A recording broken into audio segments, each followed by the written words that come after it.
नमस्कार, न्यूज़ 18 पर स्वागत है आपका। मैं हूं आपके साथ सुहानी मलिक। 24 के चुनाव में अभी करीब एक साल से भी कम का वक्त बचा है, लेकिन देश में बीजेपी के खिलाफ गठबंधन कर विपक्ष को एकजुट करने का जो प्रयास है वो तेज हो गया है। हालांकि इस प्रयास के बीच तमाम तरह के जो सर्वे है जिन्होंने फिर से बीजेपी की सरकार बनने के संकेत दे दिए हैं। एक ताजा सर्वे में साफ देखने को मिल रहा है कि यूपी में फिर से बीजेपी का जो दबदबा है वो नजर आ रहा है। इस सर्वे की माने तो देश में अगर अभी लोकसभा चुनाव होते हैं, यानी कि अभी एक साल होने के बावजूद अगर अभी देश में लोकसभा के चुनाव कराया जाए तो बीजेपी को यूपी में 50% से ज्यादा वोट मिलेंगे।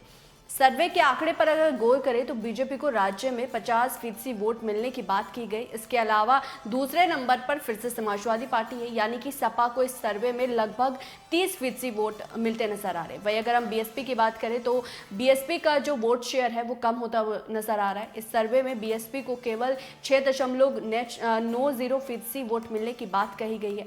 इस सर्वे में कांग्रेस को यूपी में बड़ा झटका लगने वाला है, क्योंकि यहां कांग्रेस को वोट शेयर में कोई खास बढ़ोतरी नहीं हुई। विधानसभा चुनाव में बड़ी हार के बाद अब सर्वे में भी पार्टी को केवल 5% वोट है वो मिलने की बात की गई है। इसके अलावा अगर हम बात करें तो अन्य को सर्वे में 7% वोट मिलते हुए नजर आ रहे। अगर सर्वे की माने तो राज्य में बीजेपी को 68 से 72 जो सीटें हैं वो जीत सकती है और सपा को 4 से 8 सीटें, कांग्रेस को 1 से 2 सीटें और बीएसपी को 1 सीट मिलने की जो संभावना है वो दर्शाई जा रही।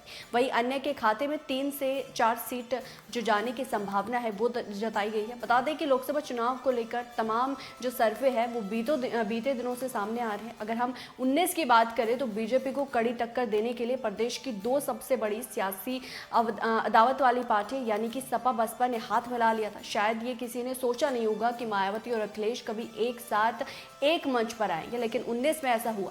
माना जा रहा है कि इन दोनों के हाथ मिलाने से बीजेपी को जबरदस्त झटका लग सकता था, लेकिन ऐसा कतई नहीं हुआ।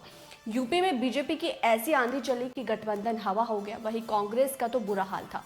19 में बीजेपी के समीकरण के आगे विपक्षी दलों के सारे दांव पेच जो है वो फेल हो गए। बीजेपी ने 68 सीटों पर चुनाव लड़ा और 62 सीटों पर कमल खिलने का कामयाबी मिली। वहीं बीजेपी की सहयोगी अपना दल एस को 2 सीटों पर जीत हासिल हुई। सपा बसपा गठबंधन कोई खास करिश्मा नहीं दिखा पाई। बसपा के खाते में जहां 10 सीटें तो वहीं सपा को सिर्फ 5 सीटें ही जीत हासिल हो पाई। कांग्रेस को तो प्रदेश में तगड़ा झटका लगा। बीजेपी ने कांग्रेस राहुल गांधी की जो पारिवारिक सीट अमेठी है वो भी छीन ली और कांग्रेस महज एक यानी कि रायबरेली सीट पर ही जीत दर्ज कर सकी, जहां से सोनिया गांधी ने चुनाव जीता।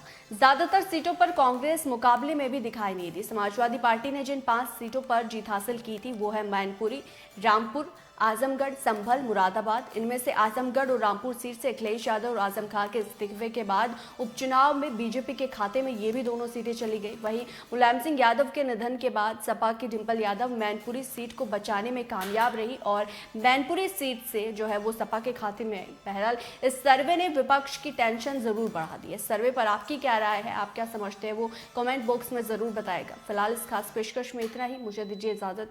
नमस्कार।